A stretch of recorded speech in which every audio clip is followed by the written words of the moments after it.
CM Siddaramaiah ಅವರ ವಿರುದ್ಧ Mysuru ಲೋಕಾಯುಕ್ತದಲ್ಲಿ FIR ದಾಖಲಾಗಿದೆ. ಈ ಒಂದು ಪ್ರಕರಣವನ್ನು ಸಿಬಿಐಗೆ ವಹಿಸಬೇಕು ಅಂತೇಳಿ ದೂರುದಾರ ಸ್ನೇಹವೇ ಕೃಷ್ಣ ಅವರಿಗಾಗಲೇ ಹೈಕೋರ್ಟ್ನಲ್ಲಿ ರಿಟ್ ಪಿಟಿಷನ್ ಎಲ್ಲ ಸಲ್ಲಿಕೆ ಮಾಡಿದ್ದಾರೆ.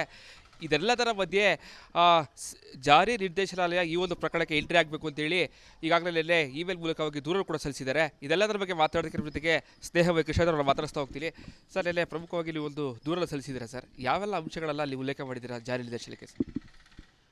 ಸರ್, ಇಲ್ಲಿ ಮೈಸೂರು ನಗರಾಭಿವೃದ್ಧಿ ಪ್ರಾಧಿಕಾರದಲ್ಲಿ ನಿವೇಶನಗಳ ರೂಪದಲ್ಲಿ ಸಾವಿರಾರು ಕೋಟಿ ರೂಪಾಯಿಗಳ ಅಕ್ರಮ ವ್ಯವಹಾರ ನಡೆದಿರೋದ್ರಿಂದ ಜಾರಿ ನಿರ್ದೇಶನದಿಂದ ತನಿಖೆ ನಡೆಸೋ ಸೂಕ್ತ ಹಿನ್ನೆಲೆಯಲ್ಲಿ ನಾನು ಮೊನ್ನೆ ಇಮೇಲ್ ಮೂಲಕ ದೂರರ್ಜಿಯನ್ನು ಸಲ್ಲಿಸಿದ್ದೀನಿ.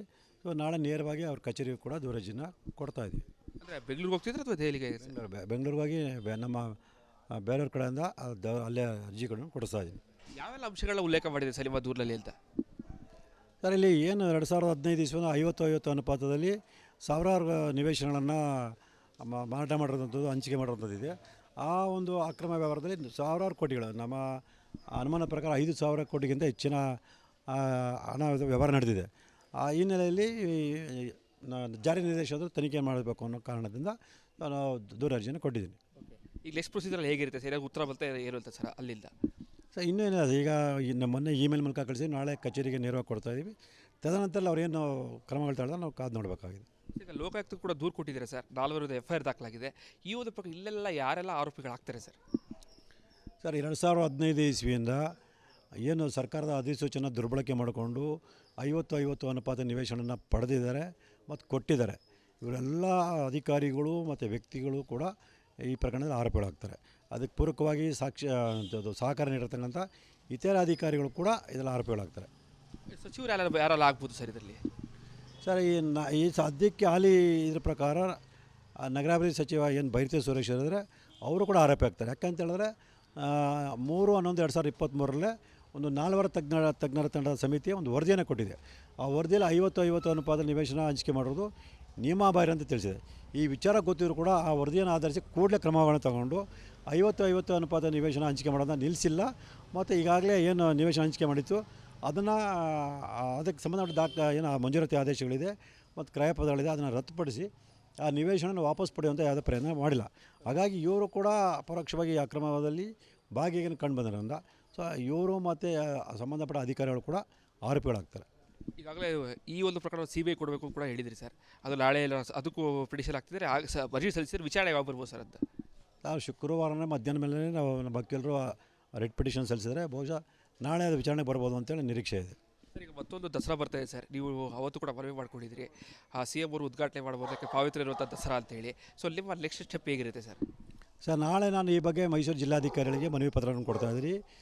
ಮೈಸೂರು ದಸರಾಗೆ 400 ವರ್ಷಗಳಿಂದ ಹೆಚ್ಚಿನ ಇತಿಹಾಸ ಇರೋದ್ರಿಂದ ಮತ್ತು ಅದಕ್ಕೆ ಅದರದೇ ಆದ ಪಾವಿತ್ರತೆ ಇರೋದ್ರಿಂದ ಈ ಆರೋಪ ಹೊತ್ತಂಥ ಮುಖ್ಯಮಂತ್ರಿಗಳು, ಅಂದರೆ ವಿಚಾರಣೆಗೆ ಒಳಪಟ್ಟಿರ್ತಕ್ಕಂಥ ಆರೋಪಿ ಆಗಿರತಕ್ಕಂಥ ಮುಖ್ಯಮಂತ್ರಿ ಸಿದ್ದರಾಮಯ್ಯನವರು ಆ ಒಂದು ಕಾರ್ಯಕ್ರಮ ಭಾಗವಹಿಸಿದರೆ ಆ ಒಂದು ಪಾವಿತ್ರತೆಗೆ ಮತ್ತು ಅದರ ಚಾರಿತ್ರಿಕ ಹಿನ್ನೆಲೆಗೆ ಧಕ್ಕೆ ಆಗೋ ಸಂಭವ ಇರೋದ್ರಿಂದ ಅವ್ರನ್ನ ಯಾವುದೇ ದಸರಾ ಕಾರ್ಯಕ್ರಮದಲ್ಲಿ ಭಾಗವಹಿಸದಂತೆ ತಡೀಬೇಕು ಅಂತೇಳಿ ಮನವಿಯನ್ನು ಮಾಡ್ಕೊಳ್ತಾ ಇದ್ದೀನಿ. CM ಅವರು ಕೂಡ ಏನು ತಪ್ಪೇ ಮಾಡಿಲ್ಲ, ನಾನು ರಾಜೀನಾಮೆ ಕೊಡೋದಿಲ್ಲ ಅನ್ನುವಂಥ ಮಾತುಗಳೆಲ್ಲ ಕೂಡ ಹೇಳ್ತಾ ಇರುವಂಥದ್ದು. ಸರ್, ಮಾನ್ಯ ಉಚ್ಚ ನ್ಯಾಯಾಲಯ ಮತ್ತು ಜನಪ್ರತಿನಿಧಿ ನ್ಯಾಯಾಲಯ ಏನು ಈ ಸಂಬಂಧಪಟ್ಟ ತೀರ್ಪುಗಳು ನೀಡಿದೆ ಆ ತೀರ್ಪುಗಳನ್ನು ಗಮನಿಸಿದ್ರೆ ಗೊತ್ತಾಗುತ್ತೆ. ದಾಖಲಾತಿಗಳ ಸಮೇತ ಅವ್ರು ಮಾಡಿರ್ತಕ್ಕಂಥ ಅಪರಾಧ ಕುರಿತು ಮೇಲ್ನೋಟಕ್ಕೆ ಸಾಬೀತಾಗಿರೋದ್ರಿಂದ ತನಿಖೆಗೆ ಆದೇಶ ಮಾಡೋದು ಸ್ಪಷ್ಟ ಕಂಡು ಬರುತ್ತೆ. ಸಿಬಿಐ ಕೊಟ್ಟಿರುವಂತಹ ದೂರಲ್ಲೂ ಕೂಡ ಯಾವೆಲ್ಲ ಅಂದರೆ ಎಷ್ಟು ವರ್ಷಗಳಿಂದ ಮಾಡಬೇಕು, ಬರೀ ಕೇವಲ CM ಅವರ ಪತ್ನಿಯ 14 ಸೈಟ್ ನಿವೇಶನ ಮಾತ್ರ ಮೂಡಾದ ಆ ಹಗರಣದ ಬಗ್ಗೆಯೂ ಕೂಡ? ಸರ್, ನಾವು 1990 ಇಸ್ವಿಯಿಂದ ಏನು ಮೈಸೂರು ನಗರಾಭಿವೃದ್ಧಿ ಪ್ರಾಧಿಕಾರ ಅವ್ಯವಹಾರ ನಡೆದಿದೆ ಅದೆಲ್ಲ ಸಮಗ್ರ ತನಿಖೆ ನಡೆಸಬೇಕು ಅಂತ ಮನವಿಯನ್ನು ಮಾಡ್ಕೊಂಡಿದ್ವಿ. ಅದು ಈಗ ನಮ್ಗೆ ಲಭ್ಯ ದಾಖಲಾತಿ ಪ್ರಕಾರ 2015 ನಂತರ 50-50 ಅನುಪಾತದಲ್ಲಿ ಅವ್ಯವಹಾರ ನಡೆದ್ರಿಂದ 2015ರಿಂದ ಇಲ್ಲಿವರೆಗೂ ಏನು ಈ ಥರ 50-50 ನಿವೇಶನದಲ್ಲಿ ಸಂಬಂಧಪಟ್ಟಾಗಿ ಅಕ್ರಮಗಳಿದೆ ಎಲ್ಲನೂ ಕೂಡ ಸಮಗ್ರ ತನಿಖೆ ಮಾಡೋದಕ್ಕೆ ನಾವು ಮನವಿಯನ್ನು ಮಾಡ್ಕೊಂಡಿದ್ದೀವಿ. ಅದೇ ರೀತಿ ಒತ್ತಾಯವನ್ನು ಕೂಡ ಮಾಡ್ತೀವಿ. ಇದಿಷ್ಟು ಸ್ನೇಹಮಯಿ ಕೃಷ್ಣ ಅವರ ಮಾತುಗಳು. ಈಗಾಗಲೇ ಏನು ನಾಳೆ ನಾವು ಬೆಂಗಳೂರಿಗೆ ತೆರಳಿ ಜಾರಿ ನಿರ್ದೇಶನಾಲಯಕ್ಕೆ ಲಿಖಿತವಾದಂತಹ ದೂರನ್ನು ಸಲ್ಲಿಸಿದ್ವಿ. ಈಗಾಗಲೇ ಇಮೇಲ್ ಮೂಲಕ ದೂರನ್ನು ಕೂಡ ಕೊಟ್ಟಿದ್ದೇವೆ. ಜೊತೆಗೆ CM ಅವರು ಯಾವುದೇ ಕಾರಣಕ್ಕೂ ಕೂಡ ಈ ಬಾರಿಯ ದಸರಾವನ್ನು ಉದ್ಘಾಟನೆ ಮಾಡಬಾರ್ದು ಅಂತೇಳಿ ಜಿಲ್ಲಾಧಿಕಾರಿಗಳಿಗೂ ಕೂಡ ಮನವಿಯನ್ನು ಕೊಡ್ತಾ ಇದ್ದೇವೆ. ಜಾರಿ ನಿರ್ದೇಶನಾಲಯ ಸಿಎಂ ಅವರ ಪತ್ನಿ 14 ನಿವೇಶನಗಳು ಜೊತೆಗೆ ಮೂಡಾದಲ್ಲಿ ನಡೆದಿರುವಂತಹ ಸಂಪೂರ್ಣವಾದಂತಹ ಅವ್ಯವಹಾರದ ಬಗ್ಗೆ ತನಿಖೆಯನ್ನು ಮಾಡಬೇಕು ಅಂತೇಳಿ ನಾನು ದೂರನ್ನು ಕೊಟ್ಟಿದ್ದೇನೆ ಅನ್ನೋ ಮಾತುಗಳು ಹೇಳ್ತಾ ಇದ್ದಾರೆ. ಸೊ ಈ ಮೂಲಕವಾಗಿ ಹಂತಕ್ಕೂ ಕೂಡ ಸಿಎಂ ಅವರಿಗೆ ಒಂದು ರೀತಿಯಾದಂತಹ ಸಂಕಷ್ಟ ಎದುರಾಗುವುದು ಕಟ್ಟಿಟ್ಟ ಬುತ್ತಿ ಅನ್ನೋ ಮಾತುಗಳನ್ನು ಹೇಳ್ಬೋದಾಗಿದೆ. ಕ್ಯಾಮ್ರಾ ಪರ್ಸನ್ ಸಚಿನ್ ಜೊತೆಗೆ ವಿನೋದ್ ಪಡವರಳ್ಳಿ, ಪಬ್ಲಿಕ್ ಕನ್ನಡ, ಮೈಸೂರು. ಸಿಎಂ ಸಿದ್ದರಾಮಯ್ಯ ಅವರ ವಿರುದ್ಧ ಮೈಸೂರು ಲೋಕಾಯುಕ್ತದಲ್ಲಿ ಎಫ್ಐಆರ್ ದಾಖಲಾಗಿದೆ. ಈ ಒಂದು ಪ್ರಕರಣವನ್ನು ಸಿಬಿಐಗೆ ವಹಿಸಬೇಕು ಅಂತೇಳಿ ದೂರದಾರ ಸ್ನೇಹವೇ ಕೃಷ್ಣ ಅವರಿಗಾಗಲೇ ಹೈಕೋರ್ಟ್ನಲ್ಲಿ ರಿಟ್ ಪಿಟಿಷನ್ ಎಲ್ಲ ಸಲ್ಲಿಕೆ ಮಾಡಿದ್ದಾರೆ. ಇದೆಲ್ಲದರ ಮಧ್ಯೆ ಜಾರಿ ನಿರ್ದೇಶನಾಲಯ ಈ ಒಂದು ಪ್ರಕರಣಕ್ಕೆ ಎಂಟ್ರಿ ಆಗಬೇಕು ಅಂತೇಳಿ ಈಗಾಗಲೇ ಇಮೇಲ್ ಮೂಲಕವಾಗಿ ದೂರ ಕೂಡ ಸಲ್ಲಿಸಿದ್ದಾರೆ. ಇದೆಲ್ಲದರ ಬಗ್ಗೆ ಮಾತಾಡೋದಕ್ಕೆ ಜೊತೆಗೆ ಸ್ನೇಹವೇ ಕೃಷ್ಣ ಅವರನ್ನು ಮಾತಾಡಿಸ್ತಾ ಹೋಗ್ತೀನಿ. ಸರ್, ನೆನ್ನೆ ಪ್ರಮುಖವಾಗಿ ನೀವು ಒಂದು ದೂರ ಸಲ್ಲಿಸಿದ್ದೀರಾ ಸರ್. ಯಾವೆಲ್ಲ ಅಂಶಗಳೆಲ್ಲ ಅಲ್ಲಿ ಉಲ್ಲೇಖ ಮಾಡಿದ್ದೀರಾ ಜಾರಿ ನಿರ್ದೇಶನಕ್ಕೆ?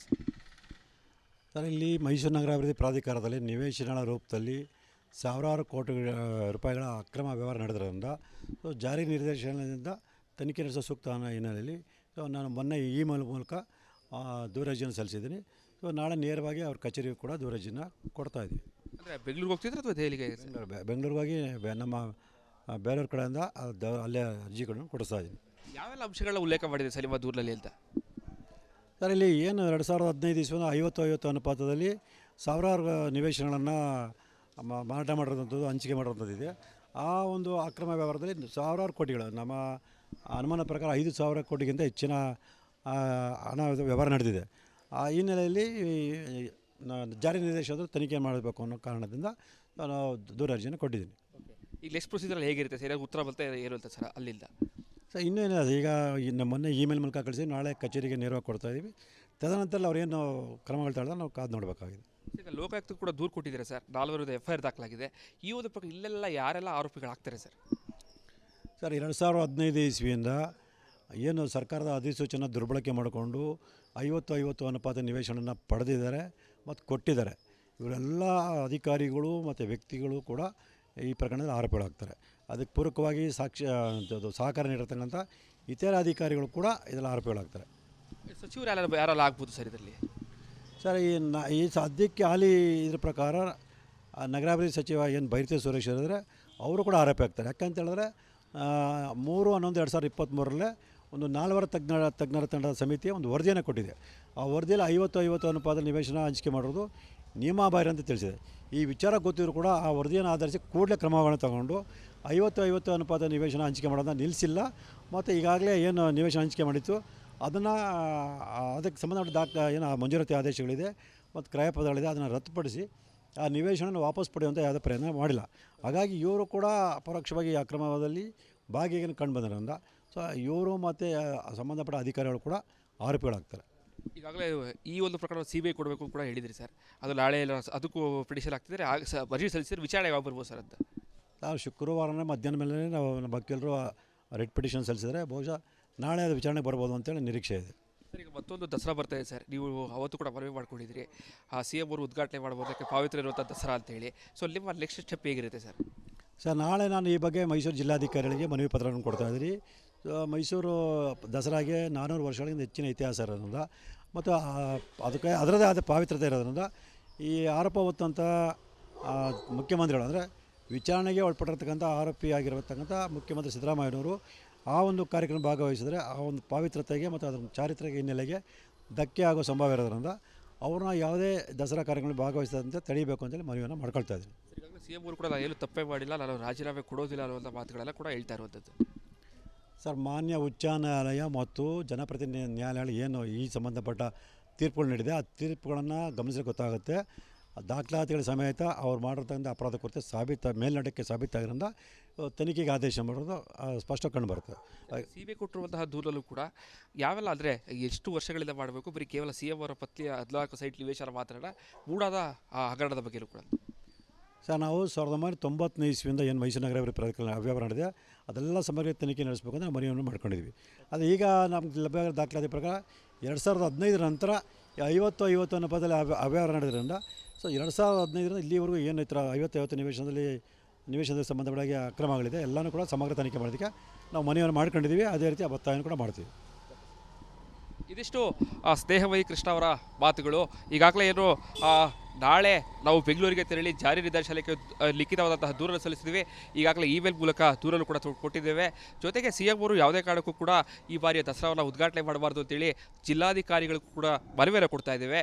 ಜಾರಿ ನಿರ್ದೇಶನಾಲಯ ಸಿಎಂ ಅವರ ಪತ್ನಿ 14 ನಿವೇಶನಗಳು ಜೊತೆಗೆ ಮೂಡಾದಲ್ಲಿ ನಡೆದಿರುವಂತಹ ಸಂಪೂರ್ಣವಾದಂತಹ ಅವ್ಯವಹಾರದ ಬಗ್ಗೆ ತನಿಖೆಯನ್ನು ಮಾಡಬೇಕು ಅಂತೇಳಿ ನಾನು ದೂರನ್ನು ಕೊಟ್ಟಿದ್ದೇನೆ ಅನ್ನೋ ಮಾತುಗಳು ಹೇಳ್ತಾ ಇದ್ದಾರೆ. ಸೊ ಈ ಮೂಲಕವಾಗಿ ಹಂತಕ್ಕೂ ಕೂಡ ಸಿಎಂ ಅವರಿಗೆ ಒಂದು ರೀತಿಯಾದಂತಹ ಸಂಕಷ್ಟ ಎದುರಾಗುವುದು ಕಟ್ಟಿಟ್ಟ ಬುತ್ತಿ ಅನ್ನೋ ಮಾತುಗಳನ್ನು ಹೇಳ್ಬೋದಾಗಿದೆ. ಕ್ಯಾಮ್ರಾ ಪರ್ಸನ್ ಸಚಿನ್ ಜೊತೆಗೆ ವಿನೋದ್ ಪಡವರಳ್ಳಿ, ಪಬ್ಲಿಕ್ ಕನ್ನಡ, ಮೈಸೂರು.